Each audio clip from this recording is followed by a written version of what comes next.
Where does the name for a Parlwr, or in English, the Point of Ayr, come from? So today I'm in Flintshire, and I'm in the very furthest north point in mainland Wales.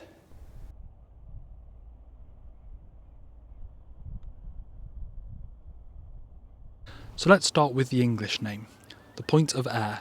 A point is just an extremity of something.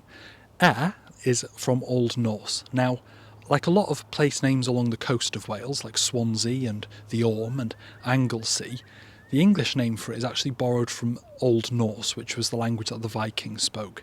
So Ayr in Old Norse means a sandbank, so it literally means the point of the sandbank. Now, the Welsh name is made of three parts. Which means the, Parlwr, which means parlour or drawing room, and D, which means black or dark, so the dark drawing room, the black parlour.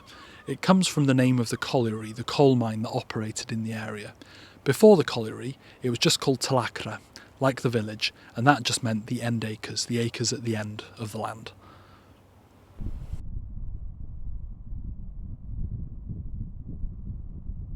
Now, a lighthouse was built here in 1776 in order to help people navigate their way up the Dee estuary towards Chester, but it was decommissioned in 1844.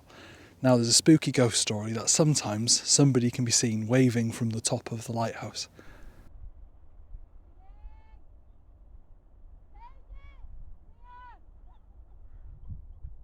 So it literally means the dark parlour or the black parlour, or in English it means the point of the sandbank.